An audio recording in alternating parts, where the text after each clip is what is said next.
Sobat Sehat, ini adalah episode untuk menjawab pertanyaan para sobat. Terutama pertanyaan yang belum sempat saya jawab. Untuk pertanyaan yang sudah saya jawab akan saya lengkapi. Yang pertama adalah tentang pegagan. Jadi ada pertanyaan-pertanyaan yang timbul setelah saya membuat rekaman video pegagan. Pegagan ini adalah tanaman favorit saya. Mengapa? Memory enhancer. Apa maksudnya? Meningkatkan kemampuan daya ingat otak. Memudahkan otak itu sel-selnya bersinergi untuk meningkatkan kewaspadaan. Memudahkan memahami informasi dan menggabungkan informasi satu sama lainnya sehingga lebih mudah dipahami dan menyimpannya dengan baik.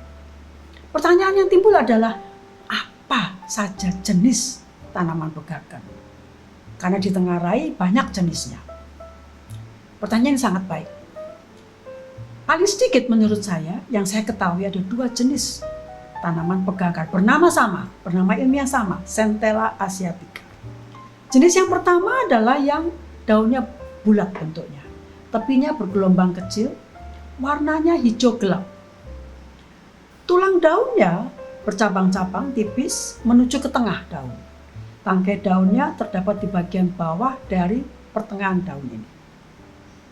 Yang kedua adalah yang bentuknya seperti kipas. Bentuknya seperti kipas, tepinya bergelombang kecil juga, tulang daun bercabang-cabang menuju pada satu titik pada salah satu rongga daun, di mana terdapat tangkai daun. Warnanya hijau muda. Sekali lagi, keduanya mempunyai nama ilmiah yang sama. Tetapi dari penyelidikan para ahli botani, ternyata tidak sama kandungan zat aktif yang sudah banyak diteliti. Terutama pada daun tadi yang bulat. Jadi ada zat kandungan tertentu yang terdapat pada daun yang berbentuk kipas yang tidak terdapat pada daun yang berbentuk bulat. Dan ternyata zat kandungan yang terdapat pada daun berbentuk kipas inilah yang ditengarai menimbulkan aktivitas seperti yang sudah banyak dipelajari. Oleh karena itu, saya sangat menyarankan untuk menggunakan daun yang berbentuk kipas. Di mana memperolehnya? Para ahli mengatakan bahwa sebenarnya secara teoritis dan memang kenyataannya demikian, pegagan yang tumbuh di dataran tinggi, kaki gunung misalnya, itu sangat baik. Tidak menutup kemungkinan juga tumbuh di dataran rendah. Nah, ini lagi. Yang tumbuh di dataran tinggi dengan yang tumbuh di dataran rendah, kadar zat aktifnya memang bisa berbeda. Nah, dalam hal ini yang saya lakukan adalah karena saya menumbuhkan di dataran rendah, kawasan Jakarta misalnya, maka saya mengkonsumsinya secara teratur. Bagaimana cara mengkonsumsinya? Makanlah daun mentah. Tidak suka ya, terutama karena daunnya memang tidak lembut, agak kasar kalau dikunyah. Bagi mereka yang tidak suka, jangan putus asa. Karena masyarakat Aceh itu gemar sekali, terutama anak-anak, mengkonsumsinya sebagai lalapan. Bagi yang tidak suka, konsumsilah dalam bentuk jus. Jadi beberapa lembar daun dipotong-potong, ditambahkan air sedikit dan dibuat jus atau di blender. Yang penting adalah mengkonsumsi secara teratur atau sesering mungkin. Yang selanjutnya adalah pertanyaan yang berkaitan dengan video saya tentang khasiat kembang telang. Cukup banyak pertanyaan. Yang pertama adalah cara yang paling tepat untuk membuat ramuan atau minuman kembang telang. Apakah harus direbus, diseduh, atau hanya direndam saja? Nah, jawaban atas pertanyaan itu terkait erat dengan tekstur dari bunga telang. Teksturnya sangat lembut. Yang kedua adalah zat kandungan di dalamnya. Zat kandungan itu pada umumnya sangat mudah atau cenderung rusak karena suhu yang meningkat. Sementara suhu itu diperlukan untuk mempercepat perpindahan zat kandungan tanaman atau kembang telang ke dalam larutan yang digunakan. Jadi bagaimana cara yang terpilih? Bisa boleh rendam, boleh seduh, boleh rebus.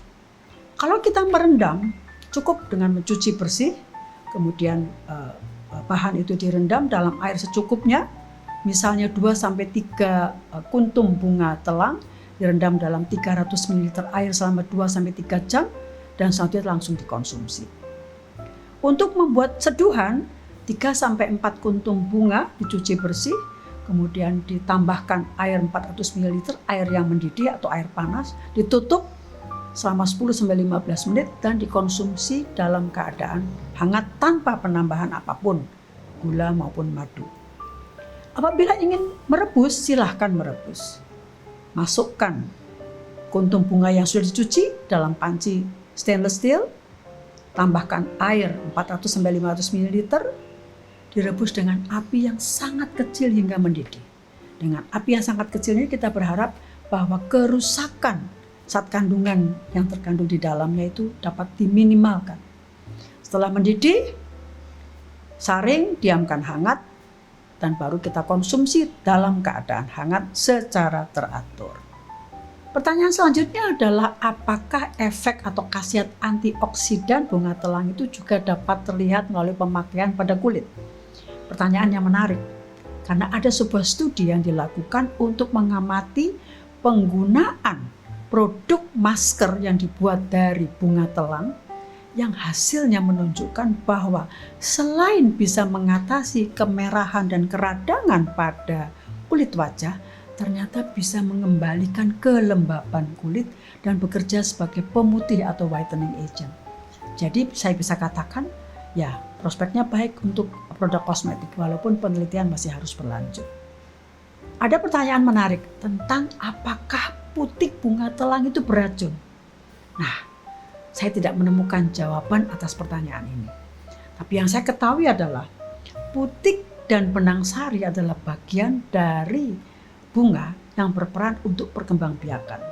Biasanya hanya mengandung nektar, cairan madu, dan protein. Mudah-mudahan akan ada informasi lebih lanjut tentang hal itu. Pertanyaan terakhir, bolehkah kita minum ramuan atau minuman bunga telang setiap hari? Jawaban saya adalah sangat tergantung pada kondisi kesehatan. Mengapa? Ada seorang pasien dengan masalah otak. Cukup lama, pasien usia lanjut. Pasien itu mengaku bahwa kalau dia minum ramuan bunga telang setiap hari, maka rasa tubuhnya itu enak. Saya meyakini adalah bagian dari proses penyembuhan, bukan pengobatan. Mungkin dia tidak akan terobati, tapi dia akan mengalami rasa enak seperti yang saya sampaikan tadi. Dan ini penting sekali. Dan sekali lagi, kondisi kesehatan umum sangat menentukan. Apabila tidak diperlukan, tidak perlu tiap hari. Seminggu 3 kali misalnya. Itu lebih baik. Pertanyaan terkait video khasiat bawang putih.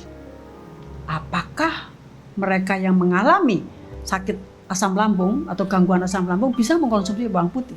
Jawaban saya adalah secara teoritis sebenarnya bawang putih itu sangat baik untuk kesehatan lambung. Namun, pada orang-orang tertentu karena sensitivitas yang tinggi bisa terjadi gangguan berupa rasa tidak nyaman pada saluran cerna yang termasuk juga meliputi gangguan asam lambung. Nah, bagaimana cara mengatasinya bagi mereka yang ingin mencoba? Coba dikonsumsi sesudah makan atau bersama makanan atau dosis diperkecil. Tetapi apabila upaya-upaya itu tidak membuahkan hasil, kita coba cara yang lain saja. Hentikan konsumsi bawang putih. Ada pertanyaan dari Sobat Sehat Rita Siagian. Bagaimana mengkonsumsi bawang putih bagi penderita diabetes, tekanan darah tinggi, dan kolesterol tinggi? Nah, secara teoritis begini, atau secara umum begini. Bagi mereka yang mengalami gangguan seperti itu dan harus mengkonsumsi obat dokter, silahkan konsumsilah obat dokter dan kemudian cobalah mengkonsumsi bawang putih 1 jam minimal sesudah minum obat dokter. Ya, amati dengan sangat baik, dengan sangat seksama bagaimana dampaknya. Ya, hanya Anda yang tahu. Nah, satu hal yang perlu saya sampaikan. Bagi penderita yang mengkonsumsi obat-obat pengencer darah, maka saya tidak menganjurkan mengkonsumsi bawang putih. Kenapa? Karena bawang putih juga memang mempunyai efek samping mengencerkan darah. Terkait video tentang khasiat seledri, ada pertanyaan dari Sobat Sehat Henny Kori.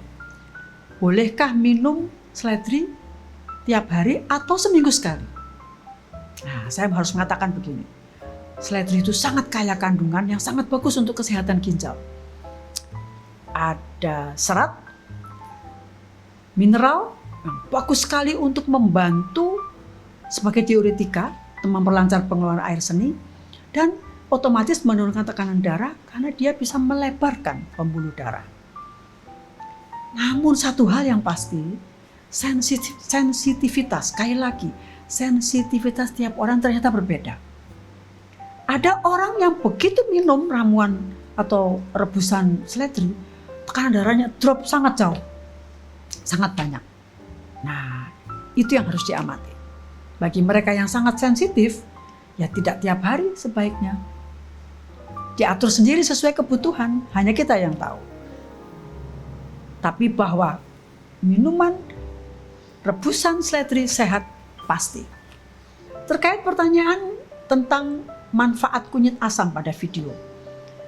Apakah kunyit asam bisa dikonsumsi remaja usia 12 tahun? Saya sudah menjawab, sangat baik. Dikonsumsi secara teratur seminggu 2 kali. Ada tambahan bahwa saya sangat yakin apabila minuman kunyit asam sejak masa puber itu dikonsumsi secara teratur, saya yakin tidak akan ada gangguan yang berarti pada kesehatan saluran reproduksi. Maksudnya apa? Haid teratur, keseimbangan hormon wanita terjaga, kesehatan umum termasuk pembentukan sel telur, pembentukan organ-organ lain yang dibutuhkan agar seorang wanita itu sehat reproduksinya pasti terjaga. Tapi tentu saja jangan lupa pola hidup yang sehat. Demikian Sobat Sehat, semoga video ini bermanfaat, menambah informasi tentang khasiat herbal. Salam sehat dan yuk minum kunyit asam.